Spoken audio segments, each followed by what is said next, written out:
Salam guys, j'espère que yéen ci jàmm ñoo ngi ci 7e épisode histoire koor gi pour ñu ko xamul chaque jour dinaa poster benn vidéo ba koor gi jeex loolu tax ngeen war abonné wu ngeen activer cloche de notification bi ndaxte loolooy tax vidéo bu wàccee rek ngeen gis ko. léegi nag comme d'habitude andil naa la ñetti histoire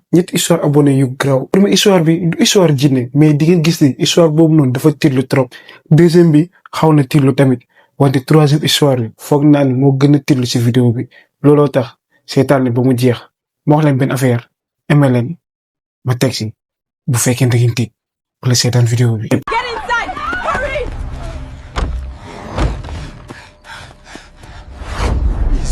wala seetaan vidéo bi. pour première histoire bi abonné bu ñu ko envoyé mu ngi tudd Rama Instagram la mu ko yóndee yéen tamit bu fekkee am ngeen histoire ñëw leen Instagram ngeen tap Izo Story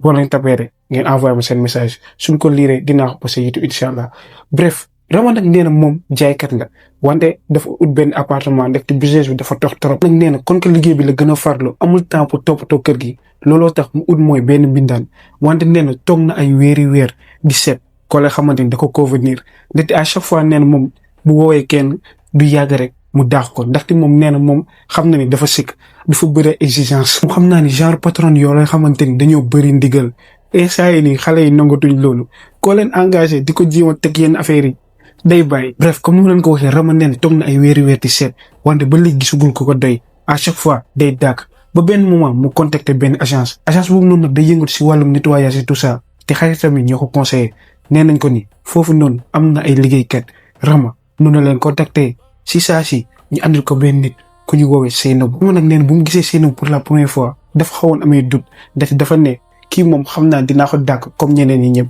wante quelques semaines après. Seynabou dafa correct ba ëpp. dama ne jikko Seynabou da ko neex tellement que ba affaire da ko beet ndaxte Seynabou comme si daa nekk digle si xelam nee na moom bu toogee sonn rek avant moo wax Seynabou andil ma ndox Seynabou jël na kaas bi teg ko si table bi mu ne tamit caabi bi réeree Seynabou si saa si dem na ko wër ba andi ko. nee na balaa moo wër saa Seynabou gis na ko ba andil ko nee na affaire yooyu noonu da ko neexoon détails yu ndaw yooyu noonu moo taxoon ni mu bëggoon tey Seynabou lu yàgg wante. quelques mois après rek affaire yi commencé di changer ndaxte Seynabou commencé di soppeeku tellement wante Rama nee na du côté jikko bi wante côté apparence physique bi comme si daa nekk di copier Rama instant yooyu noonu Rama mënu ko woon wax dara wante Rama nee na mbir yi da ko jeexal trop Seynabou nu ngi koy recopier dafa xaw a doy waar. Rama nee na moom tàmbul di leetu à chaque fois day bàyyi karoom noonu tekkee ko benn élastique mu ne quelques jours après rek mu gis Seynabou fireeku takk mooy karoom ak même élastique am. saa yu noonu nee na garaawul waxu ko dara wante ba si yàgg rek bu commencé di sentir ni Seynabou même parfois am lay def nee na affaire yooyu noonu xawoon na ko gêner wante mënu ko woon tere ndaxte Seynabou deful dara lu grave à part mooy parfois bu mu jël sans laajte ko wante mu décidé fàtte lépp ndaxte instant yooyu noonu nee na bëgguloon joteeg Seynabou ba mu daax ko ndaxte day mel ni moom moo sikk nee na ci la fàtte lépp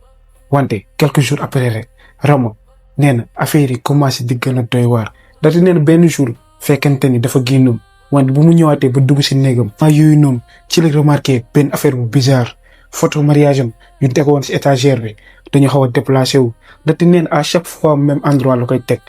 te instant yooyu noonu lan moo ko gën a jaaxal néeg boobu noonu kenn du fa dugg à part moom ak jëkkëram te jëkkër ji dafa dem voyage keneen du fa teg tànkam wante nee na moment yooyu exactement lan moo ko gën a bettu mooy bu mu tourné waatee xool ci armoire bi mu gis mu xaw a tijjee ko tuuti moom nag. instant yooyu noonu automatiquement mu daw bu mu ko tijjee ba xool mu gis ni affaire bi dafa rangé wu dafa correct ba ëpp ci la ne lii du man wante xalaat na tamit mu ne mënul nekk Seynabou ndaxte yàgg na ko tere fii nii te moom dafa yaru trop te yàgg na ko wax ni fii nii jaru nga fi dugg te musu fee dugg weer yu fi nekk yëpp ci la ne affaire bi xaw na doy waar trop wante nee na mu décidé fàtte loolu mu ne peut-être moom moo ko defar mu fàtte en tout cas mu jéem a rationaliser affaire yi ndaxte nee na encore une fois bëggul woon joteeg Seynabou ndaxte nee na jikko Seynabou da ko neexoon trop. ay man instant yi comprendre naa Rama xam naa ne dafa dàq mooy ay bintaan yu bëri bii nii mu ne au moins Seynabou correspondre na ma looloo tax muy efforcé wu pour jàpp ko mais di ngay gis ni si histoire bi war ko woon def en tout cas bref Rama nee na même guddi soos noonu fekkente ni fàtte na lépp moom la ne si guddi soos noonu ci benn moment rek xelam andi dem tëj porte bi dafa jàpp ni est-ce que tëj na ko vraiment te jàpp na ni Seynabou instant yooyu noonu war na nelaw bu yàgg joxu ma la woon détail boobu Seynabou si kër gi lay fanaan nee na ci la génne ci néegam commencé mooy di jubal mooy si porte appartement bi neen bu fa eggee rek tëj ñëwaat fekkente ni dafa war a romb mooy néegu na Seynabou instant yooyu noonu ci la gisee ni néeg bi xaw a tijjeeku moom nag ci la yëndoo pour xool mu ne est-ce que kii ni tëdd na wante mu dugale boppam rek ci lay gisee ni benn affaire bu koy bett ndaxte Seynabou mu ngi jaaxaloo seetu bi di wax. Rama moment yooyu noonu nag dafa xaw a tiit te mu jaaxle dafa ne kii lan lay wax nii ci la taxawee mu gën a déglu. leen ci la gisee ni Seynabou moom lay jéem a toppandoo ndaxte même phrase yi muy wax si journée bi moom la nekk di jéem a imité et saa yu noonu Rama neen tin na Seynabou mu ngi jaaxaloo seetu bi di wax waaye naka journée bi comme genre mooy lu muy wax si journée bi rek mu ngi koy jéem di ko recopier et saa yu noonu Rama neen tin na ci la ne kii nii ndeketi daf may jéem a recopier depuis temps yëpp ndeketi mooy lu mu changé mooy coiffure lu mu changé léttu parfum yi muy jël. Rama nee na ci la génnaatee naan dellu ci néegam nee na guddi soo noonu yëpp ci la doon xalaat mu ni kii lu tax mu may jéem a toppandoo ba si yàgg rek ci la ne Rama liy wóoratul daaxu ko nee na ci matinal bi dafa jàpp ni bu yeewoo rek da koy dàq mu ne saay doyal naa ci yow. peut-être ñu bëri si yéen boo leen déggee mooy partie bi da ngeen naan non Rama dafa xaw a soxor kii nii dafa yàgg dàq mooy bindaan yi da si profité rek mais man moom ànd naag moom franchement yéen xalaat leen nit boo la xamante ni day toog taxaw si seet di leen jéem a recopier déjà comme ni ñu leen wax rek comme français ni ñu koy waxee ku la envier lu si topp jalousie te jalousie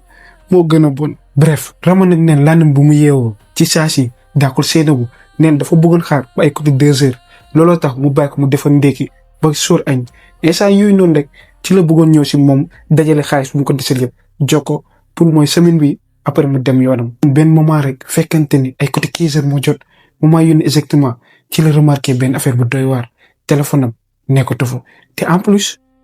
carte d'identité am nekkatu fa ñaari affaire yu mu gën a soxla tax di nee na à chaque fois da leen di utiliser ci la ne Seynabou moo ko jël xamoon nag lu tax mu xalaat loolu neen automatiquement Seynabou moo ko jël wante lu gën a bizarre mooy Seynabou nekkul si kër gi en tout cas Rama nee na peut-être dafa génn wante ci la defee benn affaire boole xamante ni dafa waxoon ni du ko mës a def dafa dem directement si bagage Seynabou yi commencé di fouiller moment yooyu noonu bu commencé tijji bagage yi di xool benn par benn. Rama nee na bu mu doon seet benn affaire la njëkk remarqué benn affaire bu doy waar Seynabou sac bu mu yor dafa cher trop sac boobu noonu du pour sax moom nee na moom alhamdulilah day gagné xaalis bu bëri mais xalaatu jënd sac boobu noonu sacu marque la te de bu mu tijjee ay yëre yu cher ñoo fa nekk ci la ne mu ne yoonam nekku si. neen lu ko gën a intéressé mooy carte d'identité moom ak téléphone bi bu fekkee ni fa la nekk nee na loolu rek la bëgg gis après lu si des yoonam newu si wante neen bu mu continuer di seet rek ci la gisee mooy téléphone bi gis carte d'identité bi en plus gis yeneen affaire yu doy waar benn carte bu ñu bind mooy Rama lu muy def si journée bi yëpp moment yooyu noonu Rama nee na kii taa ngi jàpp na ko ndaxte Seynabou da ko yàggoon wax di jàngul te en plus mënul lire mënul bind ci la nee bu fekkee du Seynabou moo ko bind kon lii kan moo ko war a bind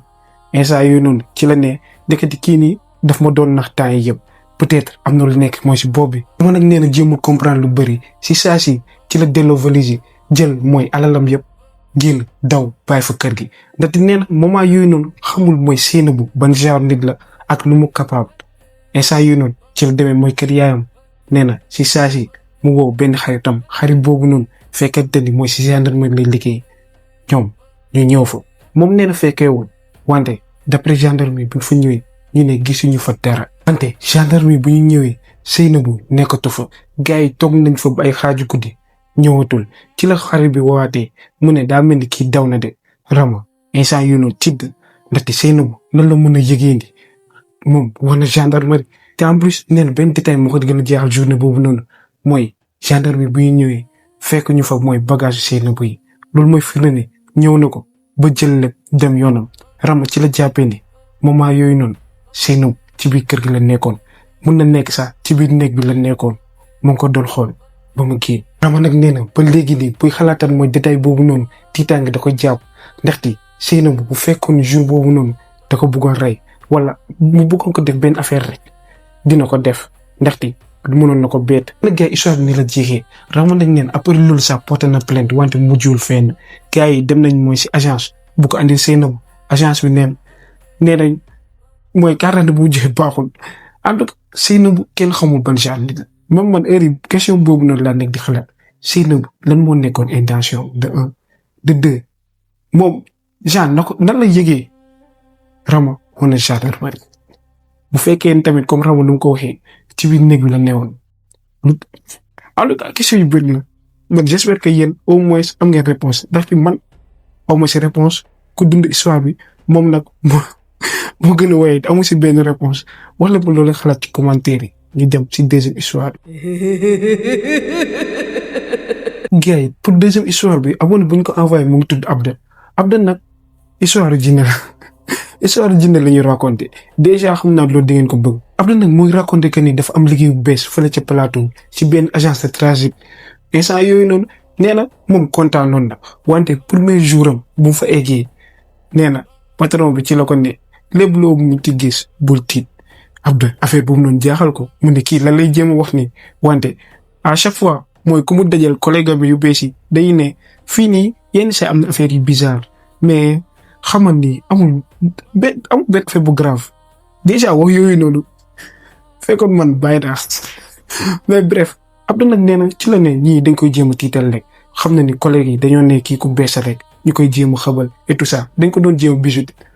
et ça yooyu noonu Abda xamuloon ni am na lu koy xaar. muy expliqué que ni premier jour bu mu liggéey si premier jour ci la dundee ay mbir yu doy waar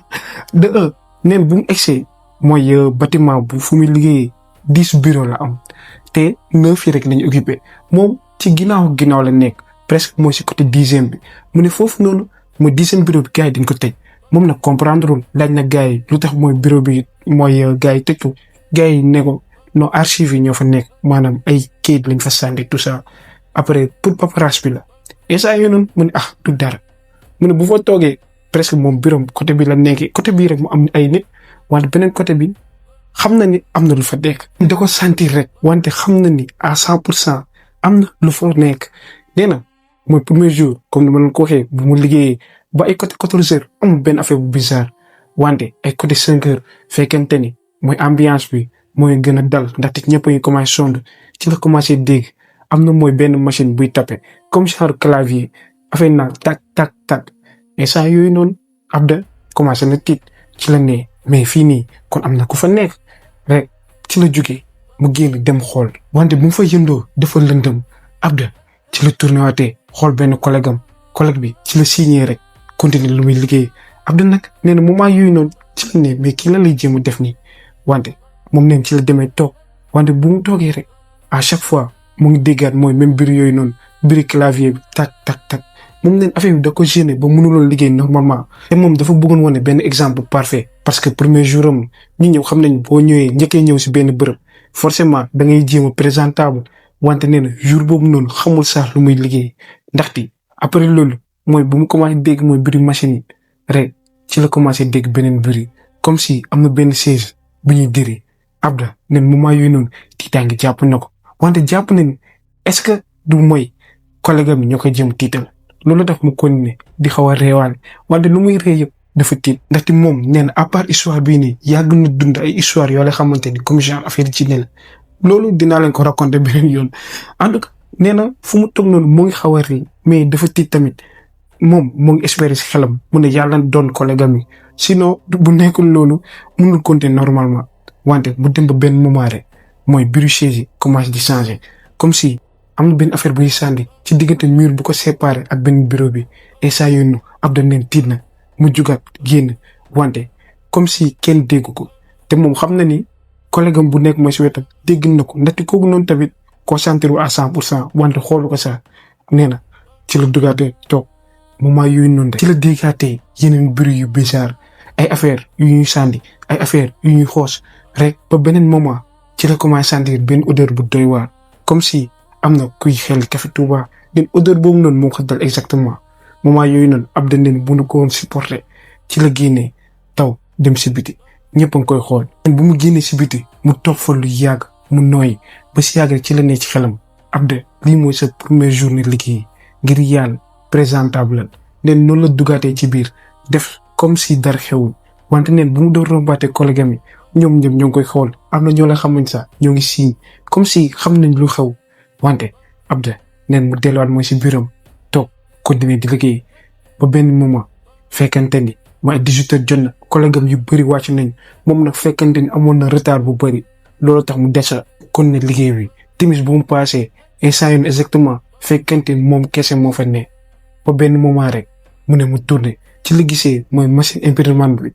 di tàkk moom nag moment yooyu dafa ne xanaa am na nit bu fa bàyyi ma ay dossier am peut-être dafa bëggoon photocopie mu fàtte ko ne noonu la jógee pour dem faye ko wante bu mu eggee rek ci la gisee ni benn kayit dëgg moo génn te si kayit boobu noonu ñu ngi si bind benn affaire bu doy waar monsieur Diop M Diop dañ si bind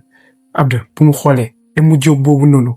mooy déggoon na turam ndaxte mooy papa directeur bi la. ni mu ko xamee directeur bi si boppam moo ko raconté woon histoire papam ndaxte pour motiver Abdou ci la ne man sama papa moo créé mooy entreprise bi te ci biir entreprise bi la gaañoo ndaxte dafa liggéey ba ay xaaju guddi mu am fi crise cardiaque wante Abdou automatiquement rek xelam ci la andi mu ne kon man sama bureau mooy bureau bu mu takkandool foofu noonu xam naa ne directeur bi fa la defee crise cardiaque instant yooyu noonu dañ tiitaange jàpp na ko ci la dencee dossier yi yëpp daw tëj dem ñibbi ne lan bu mu ñëwee kayit bi fekkante ni yóbbaale woon na ko mu ñëw woon ko collègue yi yëpp buñ ko gisee ci lañ ne ñu ko waxee ree ni kon gis nga monsieur Diop instant yooyu noonu Abdou ci la dee mais yéen comme si xam ngeen ko lu fa demee noonu gars yi ci lañ ne kii kay génn ñun ñëpp ko gis ñun ñëpp lañ fi jombal Abdou ci la dee mais affaire nu mu nekkee da gars yi ci lañ ko expliqué que ni ñoom ñëpp affaire bi dal na leen mooy dossier 94 rek Abdou ci la ne luy dossier 94 gars yi ci lañ ne xoolal feuille bi nee na bu mu tourné gis feuille bi ci la gisee ñu marqué si 94 instant yooyu noonu ci la ko gars yi expliqué carrément ñu ne saa yi fii nii daa am jinne bu fi nekk ñun ñëpp xam nañ ko wante kon que defuñu dara ñooy ko nere Abdou nee na dafa tiit tellement nee na lii mënul nekk dëgg ci la jàppee ni mu ne xaritam ñoo koy jéem a tiital nee na loolu rek mu explication bi nee na après juriste mu dund normalement daanoon na dégg ay bruit ay affaire mais nee na bàyyi si xel jàpp na ni mooy collègue am yi ñoo nekk di ko tiital ndaxte moom mënul gëm ni gars yi jinne moo ngi fa ñuy continuer di fa liggéey nee na loolu mënu ko woon gëm ba benn guddi fa lay gëmee lépp guddi boobu noonu fekkante ni mooy dafa doon taw bu fort Abdou nee na am na lu mu doon ñëw récupérer si bureau bi te en plus dafa doon mooy bind benn article mu maa yónni exactement rek mooy bu mu duggee mooy si vitre mooy bunt bi ci la gisee benn jëmb boobu noonu nekkul mooy si ginnaaw bunt bi pour ma préciser leen ci vitre bi rek la ko gis reflet bi kese la te am na benn nit bu fa ne jëmb jooju noonu dafa sol costume Abdou neen dafa tiit ba mënatu yëngatu jëmb bi si la tourné mu ne ko yow article bi nga nekk di bind nii changé na bu yàgg article 12 bi existé dul moment yooyu noonu Abdou nit dafa tiit trop rek mu sëgg pour xool mooy téléphone am waaye bu mu siggee waa ji nekkatu fa reflet bi dafa seey ci la xamee dañ ko jombal ne automatiquement ci la tëjee daw dem yoonam. Abdou nag muy expliqué que ni après loolu ci la demee vérifier article 12 bi nee na dañ ko changé ci la gëmee ni forcément ndeketi gars yi lu ñu doon wax dëgg la collègue yi nekkuñu woon di ko tiital mooy seen bureau dafa am ci lépp fa nekk. gars yi histoire bi nag nii la jeexee Abdou nag nee na démissionné wul xam nga loolu bu nekk comme sama genre yi bàyyi nañu avant mooy ñuy gis mooy nit ko sax bàyyi nañ bu yàgg wante Abdou nee na moom continué na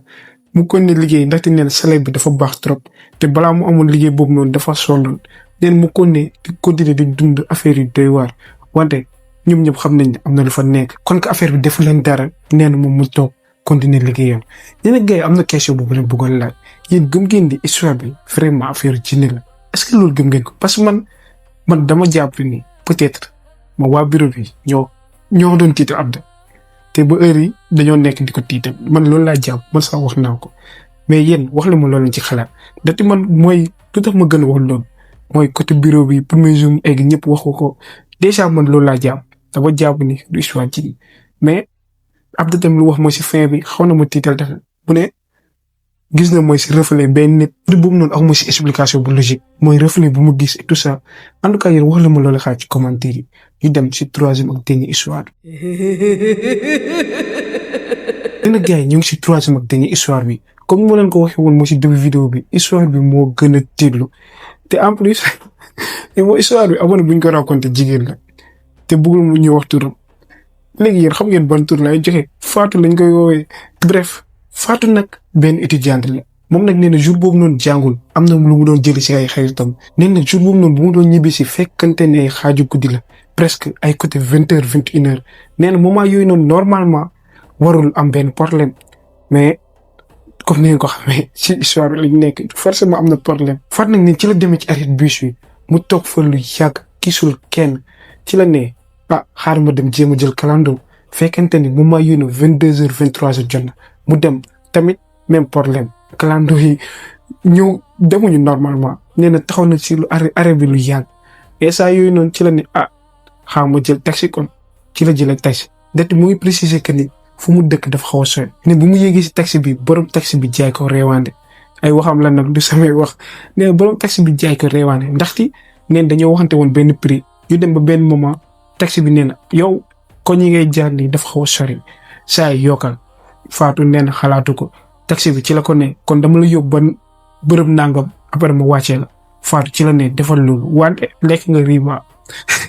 en tout cas waxtaan bi laa nekk di waxaat di et tout ça mais bref ne taxi bi ci la ko yóbbee ba côté boobu noonu sànni ko yoram newu si ne moom bu mu wàcc moment yooyu noonu meroon na instant yooyu noonu rek ci la remarqué benn affaire bu bizarre koñ bu ko waaji sànni dafa xaw a wéet trop bien vrai que si tali la en tout cas gisul dara à part benn nit kooku noonu mu ngi côté arrêt bus yi comme si kuy xaar oto wante Fatou ne benn affaire mu ko jaaxal nit kooku noonu daa nekk di ko fixé mu koy xool mu ne ci lëndëm bi la ci la ne waa ji xool peut-être côté bi rek lay xool ci la avancé wante ci lëndëm bi mu ngi sentir ni waa ji bopp bi mu ngi tourné comme si Fatou la nekk di fixé ci la ne di du dara mu ne ci la jëlee benn yoon commencé di avancé nen mu dox ba benn moment rek ci la sentir ni am na nit bu koy toog nen mu tourné ci la gisee même waajooju noonu waaju taxoon ci arrêt bus yi instant yooyu noonu Fatou nen tiitaangi jàpp na ko wante encore une fois mu dalal xelam mu ne peut-être waa ji fii mooy koñam peut-être ñoo bokk yoon en tout cas muy jéem a rationaliser affaire bi nee na ci la continuer di dox wante mu sentir ni waa ji même rythme am lay doxee ci la ne waa ji daa mel daf may toog ma egg benn koñ jàdd waa ji jàdd mu ne affaire bi bizarre la nee na mu jàddaat beneen koñ waa ji jàddaat ci la ne waa ji daf may toog mu ne mu accélère tànk bi waa ji accéléré en tout cas heure yi jaratul nekk fii di vérifier waat waa ji yow lay toog wante Fatou ne na ba léegi nii muy dalal xelam mu ne xaaruma vérifier waat une dernière fois nee na mu avancé rek sëgg comme si kuy takk ay laaseem ndaxte dàll bot la soloñ waa ji ci la taxawee di ko xaar courager les bras Fatou ne na instant yii nag tiitaangi ci la ko jàppee ndaxte am na confirmation à 100% waa ji moom lay toog ci la ne man su ma ko yóbbee suñuy kër waa ji daf ma naan rey Fatou lay xalaat ba si biir kër waa ji balaa nga egg la lay tënc en tout cas ci la ne xama jàddaat jël mooy yoon bu mag bi tali bi nen au moins foofu na am na ay oto yi jàll ci la defee loolu heureusement waa ji dabu ko ba di ko jàpp neen bu mu eggee ma si yoon bu mag bi waa ji ba léegi mu koy toog mu dox ba benn moment ba gis benn boutique boobu noonu mu ngi tàkk presque moom kese mooy tàkk si aléa bi yëpp di Fatou neen ci la duggee ci biir rek commencé di jëndlu et ça yooyu noonu la doon espérer waa ji romb dem yoonam wante non heure yi war nga comprendre waa ji mu ngi si biti croiser les bras di ko xaar Fatou ci la ne am naa problème Fatou ne et ça yooyu noonu tiitaangi jàpp na ko dafa ragal saa génn boutique bi ci la tourné si boutique bi mu ne tonton grand doo ma jàppale foog naan am na ku may daaka ji am na ku may topp mu expliqué ko lépp waaye ci la ko ne sama yoon newu si waa ji bugul benn problème jaay rek la soxla en tout cas Fatou ci la ne waa ji mu ko tontoon boutique bi ci la ne heure yi xaamu génn affronté neen ci la génni automatiquement waa ji di ko toppaat Fatou nee na muy jàdd koñ yi di dugg en tout cas nee na mu def benn affaire boole xamante ni c'est très intelligent te à chaque fois buy jaar koñ bu am lumière kese te en plus au moins sax mu gis ba oto buy jàll sinon dina yéexantu neen loolu la def di jàdd ba egg mooy koñam mais bu mu eggee koñam au moins sax jàpp nañ peut-être waa ji bàyyi na ko ndaxte gën na tourné at bu mu tourné waatee waa ji mooy côté bee di ko xaar di ko topp nee na moom noonu la avancé ba egg mooy ci immeuble am instant yooyu noonu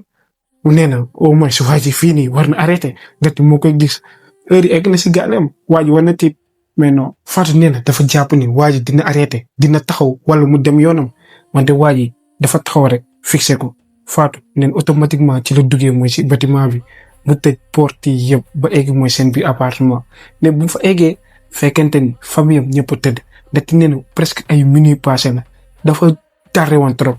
neen bu mu duggee ci biir tëj na lépp wante xelam moo ngi si waa ji dafa ne kii nii peut-être mën na dugg peut-être waa ji dugg na ci immeuble bi peut-être topp na ma ci la taxawee mooy teg noppam ci porte bi pour déglu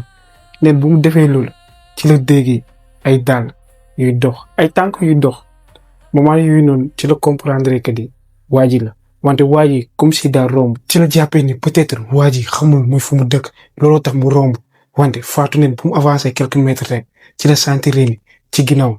waa ji ñëwaat na mu ngi si ginnaaw porte bi exactement moment yooyu noonu Fatou ci la tiitee automatiquement mu daw dem si néegu papam bu fa eggi mu yee ko fekkante paa bi mu ngi nelaw wante Fatou bu ko doon expliqué nee na paa bi comprendre dara ba si yàgg rek paa bi mooy affaire yi dugg si nopp bi ci la comprendre que ni doomam mu ngi en danger si saa si ci la jugee dem jël benn jaasi rek bu tijji appartement bi fekkante ni waa ji mu ngi taxaw beneen côté seen na paa bi yor jaasi bi